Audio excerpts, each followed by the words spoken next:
Hi and welcome to MTB Cooking, where today we share with you how to cook a bread in a Romertopf, also known as a clay cooker. And it's a bread that will cook beautifully. As you can see, we have a beautiful crumb in this bread.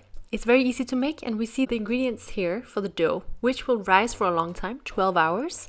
So it of course takes a bit of preparation time to cook this bread. We start by mixing the wet ingredients, so that's a bit of beer, vinegar and water.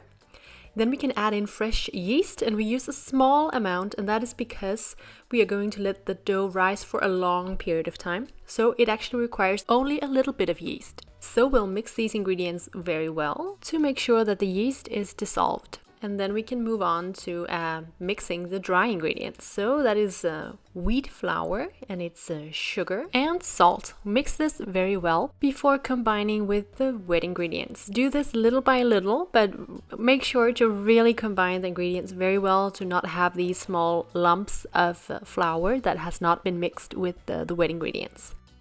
And we'll just really make sure to mix this up very well. You could, for instance, use your hand for some of the kneading part. Of course, this is quite a wet dough, as you can see.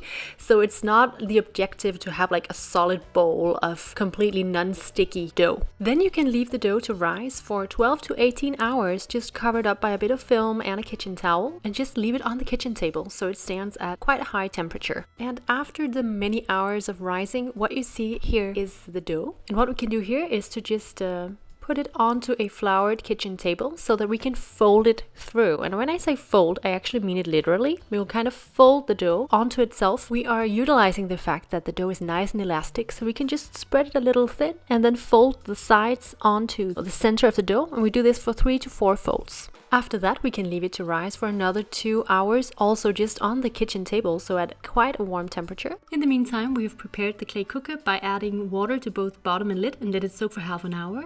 We removed the water, then we put the lid on the clay cooker, added it to a cold oven and turned up the heat to 240 degrees Celsius. Then after the clay cooker had been in for around 15 minutes, we took it out, added the dough, so it came into a boiling hot clay cooker. So the nice and crispy feeling you can imagine you'll get on the bottom of the bread.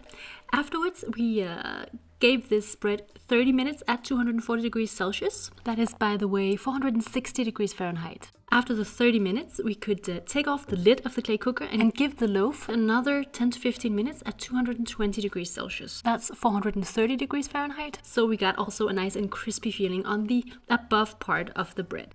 What you see here is the finished bread with a beautiful crumb and a crispy, crunchy outer. We will serve it up here in the traditional Danish way with ice cold salted butter that will melt on it, and it's just so simple and delicious to eat. But of course you could also serve this bread up with a nice dish, maybe some chili con carne or something else. It's really up to you. Thanks for having watched this video. Give it a thumbs up, subscribe to our channel, and we'll see you again in our next film. Bye.